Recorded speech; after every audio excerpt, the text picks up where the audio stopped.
think your story could be beneficial to some of my listeners because it's very entrepreneurial, and it's very, it was played, from what I gauge, you played it very safe. And Yeah. which I don't see a lot. And so I think it's a story worth telling. Yeah. If you're not tired of telling it yet. No, not at all. And I love the fact that like sometimes telling it can inspire people to go after things that they might be too afraid to go after. So I enjoy telling it for that reason. Can you start by introducing yourself and what your blog is? Sure. I'm Beth Moncel, the founder of budgetbytes.com, and it's a food blog that helps people learn how to cook, the basic cooking skills, and teaches them recipes that are easy, satisfying, and easy on the budget, and just basic overall food budgeting tips and ways they can reduce waste, because obviously that helps with your budget as well. So kind of like, all the adulting stuff related to food. Yeah, and you started this while you were working as a microbiologist, is that correct? Actually, a little bit before that. So I started this in 2009, and at the time I had just graduated with my degree in dietetics. I originally wanted to be a dietitian. And after graduation, I changed my mind. I was like, that's not for me. Love the study of it. Did not want to do the practice of it. Just wasn't my thing. So I was working at Whole Foods Market, just trying to figure out the next step in life. Like, what do I do now? I have all the student debt, and I don't have a job that can support me. So I've always been a very careful and cautious person. So I already had a very strict budget. And the only thing left in my budget that I could even change was food. But, I had this education in nutrition, and I knew that if I just ate really crappy, cheap food all the time, in the end, that would end up costing me a lot more. So I started breaking down the cost of everything I was eating, trying to find any little area that I could reduce while still maintaining the quality and satisfaction. And that's how it all started. How long were you doing it before you took the blog full time? I think I went full time. Well, I mean, it depends on whether you consider full time, like it required full time work, or I quit my second full time job. Okay, so yeah, it's always going to take full time work no matter what. So I guess the big thing people want to hear is, at what point did you quit your job? At what point did I quit my other job? Yeah, so I guess I'll back up a little bit more. So I was working at Whole Foods, started this blog for fun. And right after I started the blog, I decided to go back to school again to get the second degree in clinical laboratory science. That only took an extra year and a half. And then I started working as a microbiologist.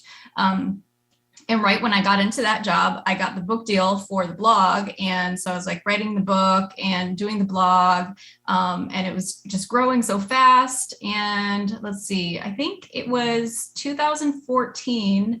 I decided to go down to part-time as in my lab job. And then in spring of 2015, I was like, I don't need this anymore. It's too much, too much on my plate. And I think the blog is stable enough for me to, really rely on that going forward. Because it's such a new industry too, especially at that time. It was kind of like, you don't know what's going to happen from one day to the next. Is the income stable? Is it not? Even now that it's a little bit more established, there are huge fluctuations throughout the year. January versus July is quite a difference. So I had to kind of feel it out and see if it was going to work before I threw away this other career that I had just started. Yeah. Well, what did your schedule look like when you were juggling both? So I would work like 7 a.m. to about 3 in the lab. And then after work, I would do a lot of the work on the blog, like answering comments, writing blog posts, editing photos. And then on my 2 days off per week is when I would cook the new recipes. And I mean, that's what I was doing anyway, just to feed myself. I would cook on my days off and then eat the rest throughout the week. So it was kind of a natural fit, but it did get pretty hectic, especially when I was writing the book, because then I had to have recipes for not only the blog to keep that going, but I had to, come up with, I don't know, it was like 80 to 90 new recipes for the book itself. So it got a little crazy there, but I made it through. You were kind of building these recipes from scratch? every time? Yeah, basically. I mean, every recipe is a version of something else that's already out there. It's like art in general, nothing is new, so it's not like I had to just come up with something, I don't know, totally from scratch. You'd take like a macaroni and cheese recipe and then you'd add a new flavor to it, so it's not like, it's not quite as much as it seems. Yeah, we had the green chili mac and cheese earlier this week. That's exactly the one I was thinking of when I said that. That was solid. Yeah. And I'm not kidding. We survived at least a half a decade off the Mediterranean quesadillas. Yeah, that's funny. They were so awesome. And I'm like, why did we stop making these again? And it's like, oh, well, we came into more money. I'm like, oh, right. That's what it was all about. That's no excuse if you liked it. It was so good. So I made one again for breakfast. So cool. Yeah. So I heard on another podcast you started this on Blogger.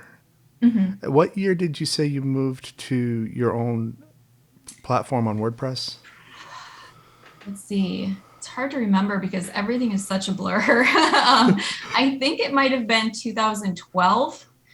Okay. Yeah, I think it was 2012. Which seems so long ago now, but at the time it seemed like I was already very established and it was a big deal, but it wasn't.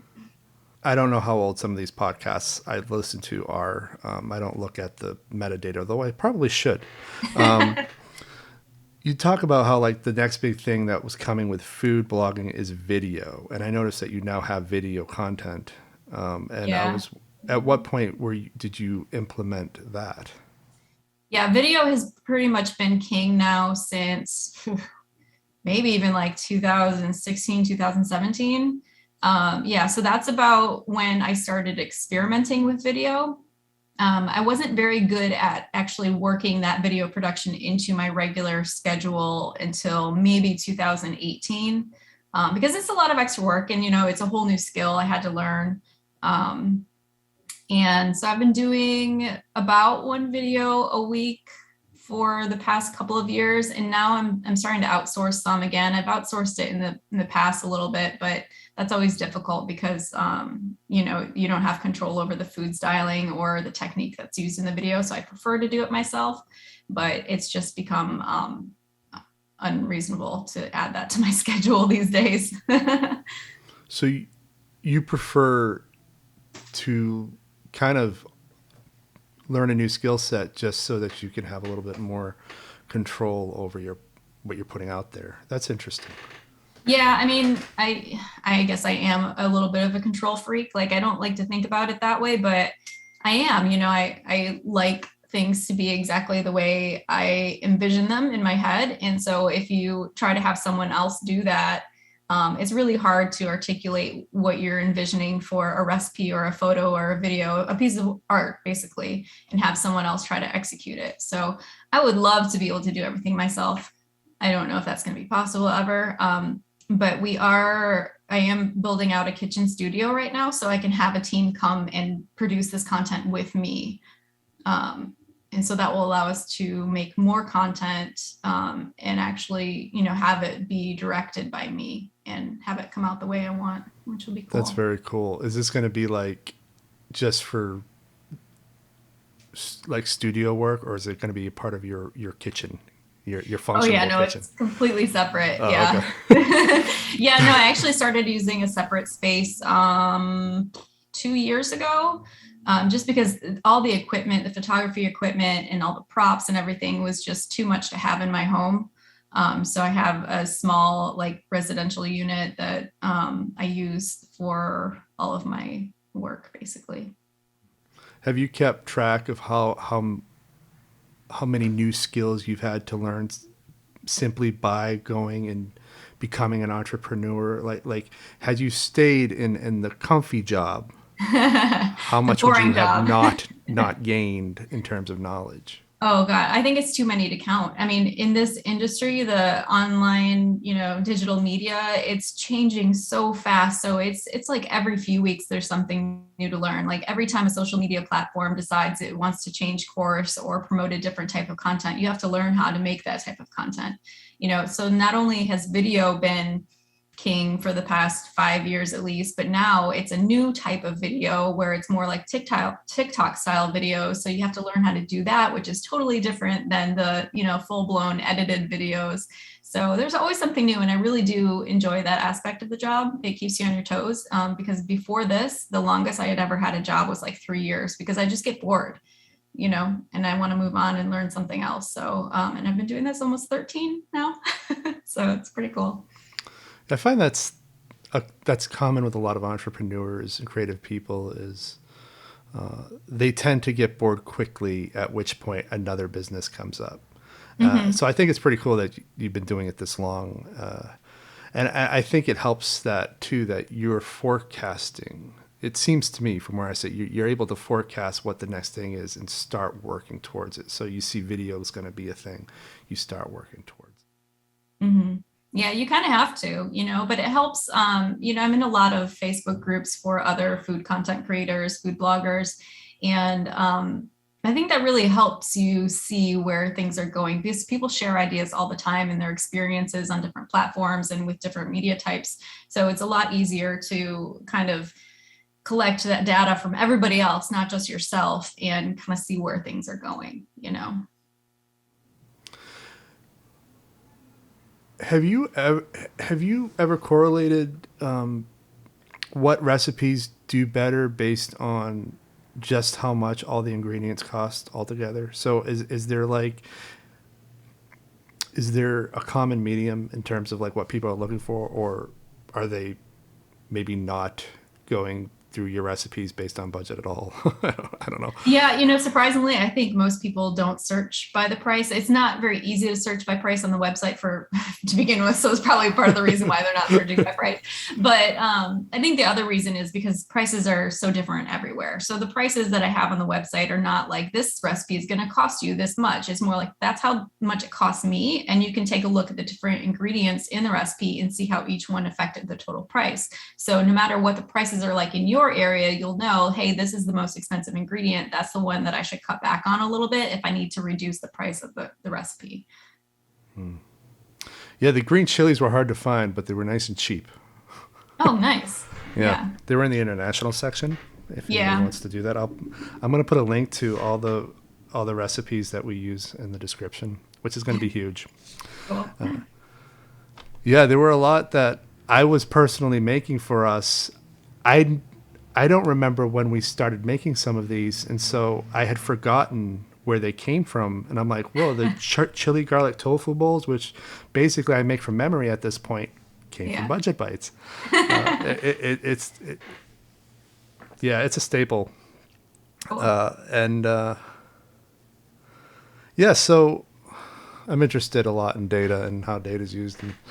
But one of the interesting things is you seem like you have an active community to a certain extent. And I was wondering what sort of feedback you've gotten that you've used to kind of maybe change the way you operate a little bit, or maybe the way you approach recipes. Has there been any feedback that sticks with you? Yeah, and feedback is a huge part of what I do. So I'm unlike a lot of other bloggers who are probably at my size. I still read and answer all the comments on the blog every day and across all the social platforms, because I feel like that's really important for staying connected with the audience and understanding what they need and what they want in content. And it lets me know, like, what techniques are people having trouble with, what could I explain better in a recipe? But yeah, I think it definitely, especially early on, it changed the course of the blog, because in the early days, I was way more about DIY type recipes, like doing things long form, like making my own bread, doing this from scratch, doing that from scratch, even if it took a long time, because that's kind of something I enjoyed at that point in my life. But now I think I'm in the same boat as a lot of our readers where we're just too busy to do all of that. So the recipes are a lot more balanced as far as how much time and effort they take and how much they cost to make. So yeah, something might be way cheaper if you make it yourself, but if it takes you half a day to make it, that's really not going to save you a lot because it's costing a lot of time, and time is money. So I shifted a lot more towards the quick and easy weeknight type recipes a few years in, probably. Who would you say your biggest audience is? What's the most common demographic? That's so tough because I feel like I have people all over. Like I get messages from, everyone from millennials to senior citizens, people all over the world who are like, I love your recipes because I can actually find the ingredients in Japan or wherever I am. But when you actually look at the data, it's women 25 to 35 or something like that. Do you think that having a background in science has something to do with your success? I think so, probably because I look at everything really like through an analytical lens. And I think it helps me break down the process of cooking into a way that people can understand it better. So I feel like a lot of times my writing ends up being more like technical writing, like you find in a textbook, rather than like, I've never been into the whole storytelling blog thing. Like even in the early days when most bloggers were telling stories with their recipes, I was like, that's not me. Let me just tell you what you need to know. I think that people appreciated that. And then it helped people really understand the process of cooking, because you can learn to cook, but if you don't understand why the things are happening in your skillet as they're happening, you're not really understanding. You're just learning, a process, if that makes sense. Yeah, it does. And the whole story thing too also makes sense because, time and time again, I'll get not one of your blogs, but I'll get some other blog where it's like 3 pages of backstory of where the recipe came from. And I'm just like, give me the list of stuff that I need to go get at the grocery store already. Yeah. I don't blame them for doing that because it's like, it's their personal blog, like, I feel like people complain a lot about people doing that, but it's like, that's like reading someone's diary and then complaining that you read their diary. Like, if that's not the type of content you want, don't go to their website, don't complain to them that they're telling their story on their website. But yeah, no, that's never been my style. Also because I'm a really private person and I don't feel like sharing my life with the general public. Not interested.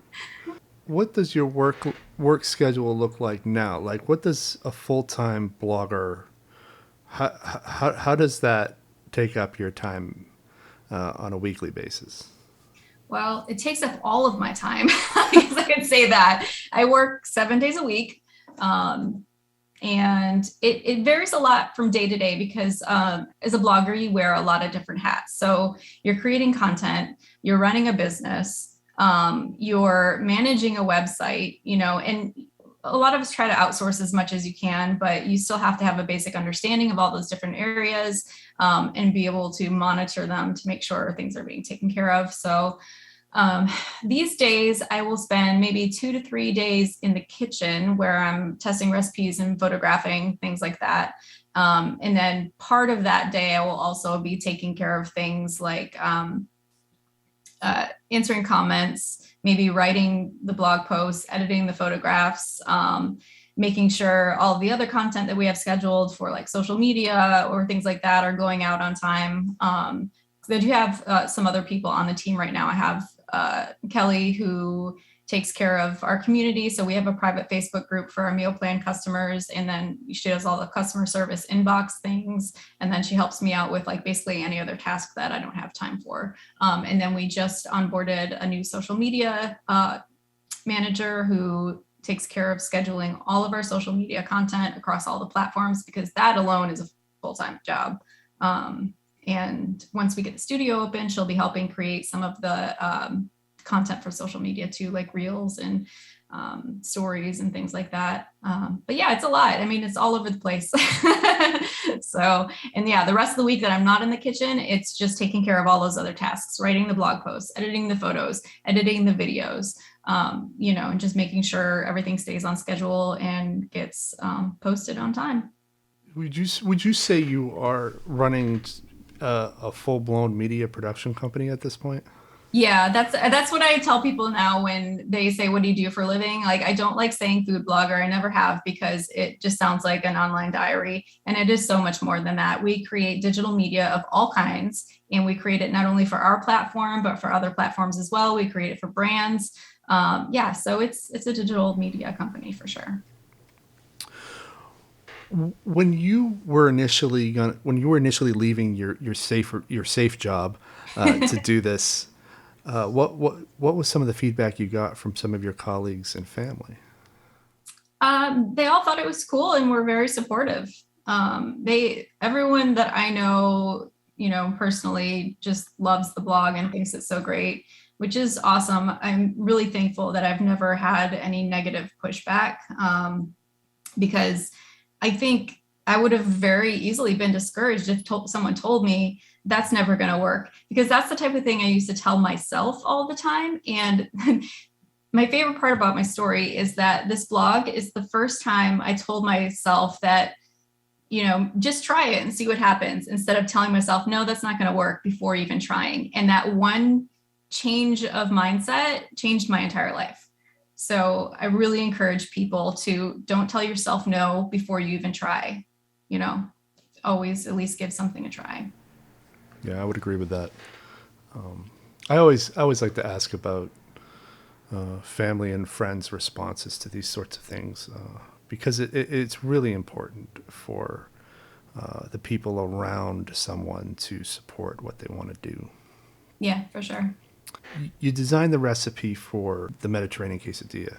What does that process actually look like? Like, how are you starting this, and at what point are you able to do it from memory?